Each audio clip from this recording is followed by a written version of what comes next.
Hi everyone, I am the truck driver Papa Bear because of my blog spots and my trucking life, decades of being trucking, DOT officer, safety, an instructor, a trainer at one point. I will no longer train for Sierra England because a lot of my training methods gotten taken, and I never got credit for it. So I'm gonna be starting to make my own videos on those if you guys want to follow it. I could always guarantee 3 days. Any student could be the biggest dummy in the world, and I'll make them a trucker. And it'll only take me 3 days to train them being out here. Anyway, I've been a sponsor with a lot of people. My liaison, with a lot of events and conferences, done conference calls with various people. Being out here, it's kind of hard. So I did drop out of middle school just to become a trucker. I was just supposed to make enough money for medical school, but now I'm gonna drop out of being trucking, retiring from this business, going back to school, finishing, possibly become a psychologist, who knows. But I believe my true calling is being a counselor.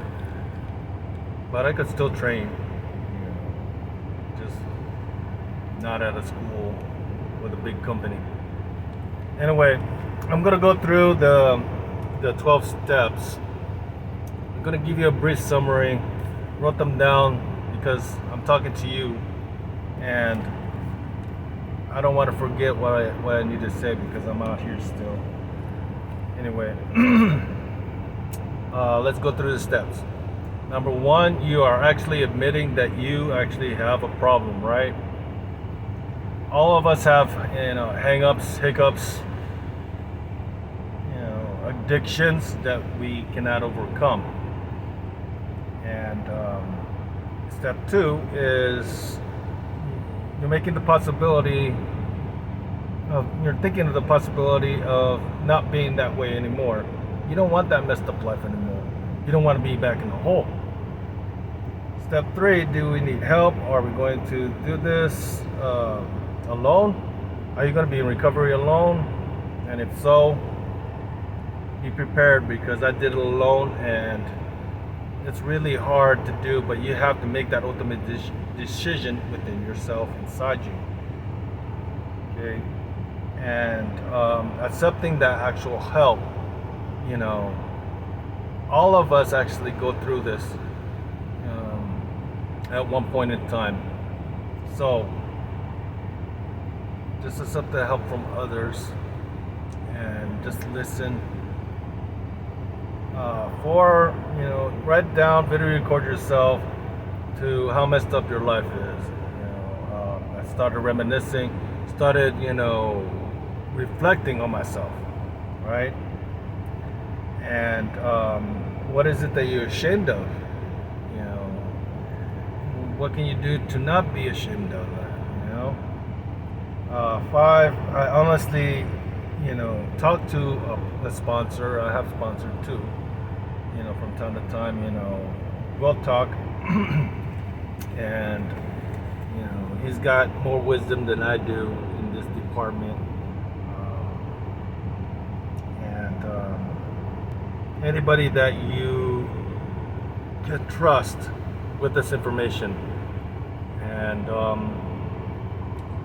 it's going to be embarrassing, but when you finally being able to admit it, you might be in tears.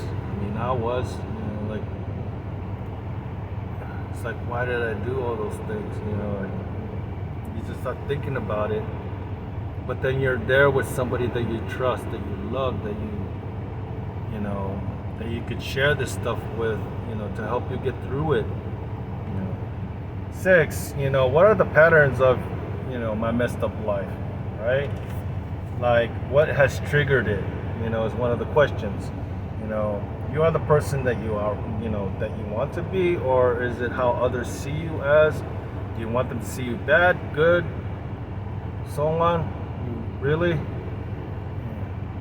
7, willing to make the change to a positive, change in life,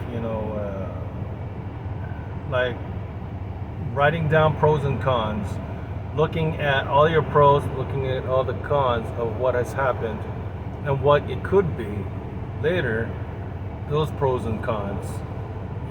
Is those pros and cons going to be way better than, the messed up life that you already been living? Anyway, good or bad, this is a balance of pros and cons. Okay. Number 8, you apologize to the people that you have affected in your life, especially when the ones that you've hurt, the ones that have been affected by your addiction, and the new ones that are a possibility in your future. 9, people you may have damaged in life. Look at the kind of relationships that you are in making the decisions, and what caused those triggers to be really bad when you were in that addiction. So you're kind of reflecting, on that more. 9 is going to be a process. Some of you can't even admit it, but that's number 1. So most likely, if you can't even get past number 9, you're going to have to start back again to number 1, because how are you accepting who you really are? Are you even proud of yourself? 10, watch out for those same triggers that cause that addiction and that chaos, that damage in your life, within that addiction, right? You're gonna start to avoid it. You're gonna create diversions for yourself so it doesn't happen again. That means, even if it means your own family disowning them because they're still using, doesn't mean that you need to be too. You have a better chance of changing your way of life, and eventually it will change theirs once they see the change in you. 11, stay with your positive change. Do you want to be back in the hole? You want to be able to succeed and move on. You're technically screwing yourself more by going back to the same bad habits. Now, when you're screwing yourself, you're chaining yourself to the wall. You're just allowing that addiction to take over you all over again. You don't want to do that. You want to be able to move from that. You want to be able to fight against it. You want to be able to defend yourself, right? And for 12, I put, you dedicate your life to actually helping people, which I have, people before me have, and it helps others to actually, hear more about you, your changes, your testimonies, because a lot of the similarities are within that group that you started off with, good or bad, but you're making a positive change. So that bad group is eventually going to see the positive change. Now, if they're forcing you to go back to that bad habit, that bad life, that's not a real friend, that's not real family. They're just wanting to mess you up. What kind of family is that? What kind of loved one is that? So I broke it down. 1, 2, and 3 are going to be the most used throughout your whole entire life. No matter what step that you're actually working on, eventually you're going to go back to number 1, 2, and 3 all over again. Now, 4, 5, and 6, this will help you actually reflect upon yourself, to show yourself, to know what you're made of, to know what you could do in life and what you could offer others. 7, 8, 9. This is what, makes people in your life understand that you're making amends for the problems that have happened in your prior life. And you're trying to make that positive change, and you care about them enough that regardless of what they think about you, when you make amends, you're making that positive change for yourself. And you're able to be stronger and overcome what comes to you, because you'll be able to go past that. You won't be wanting to go back into that little hole. There's always hope, guys. 10, 11 is the meditation and prayers part. Okay, you're reflecting a lot. Not just 7, 8, 9. You're reflecting on yourself, like, how you want to reflect upon others. How are others going to actually perceive you as, look at you as? I mean, you shouldn't care what they think, but when they see the positive changes and they reflect on you, they see a mirror of themselves, they'll start to see the pros and cons in their lives. Is that understood? All right. I mean, here's something to think about, guys.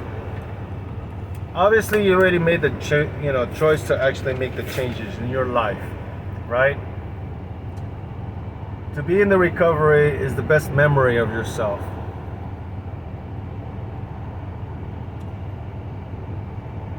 This is where you're going to be reflecting more about yourself. Now, think about it. What is the best memory of yourself, and just yourself, not anybody else, just yourself, that you could remember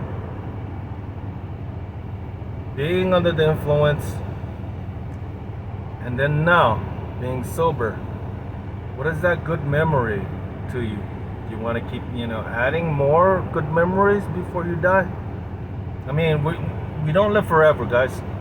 But, why are you going to make your life quicker into death?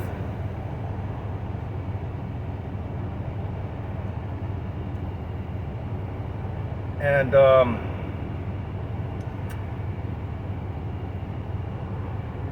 there's others actually out there, homeless people, right?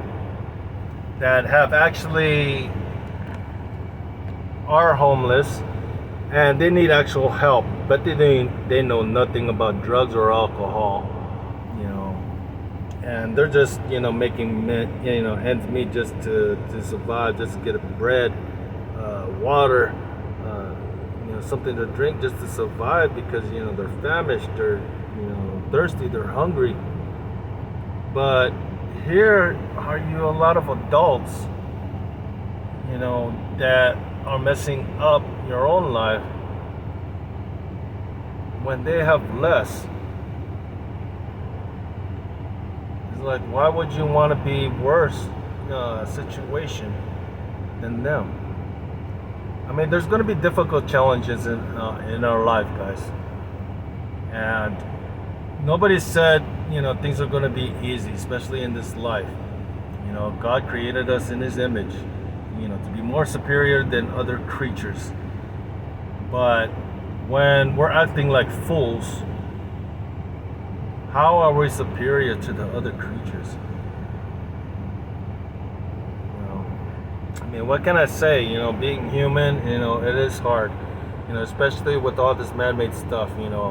Even the money currency, it's getting difficult.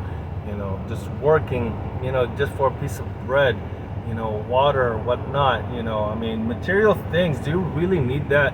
You got to think about it.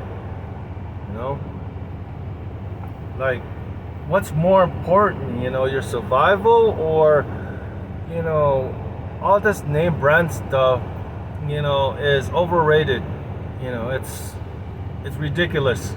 Name brand stuff like, Nike, Nike. I mean, do you really need Nike?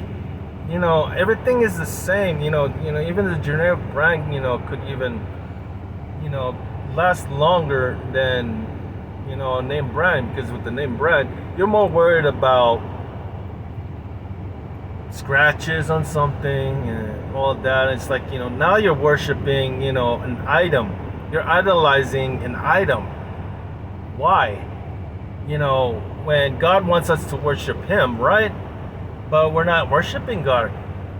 A lot of you are worshiping more of name brand products, that you care about more. Your truck, your car, you care about more than yourself. Really?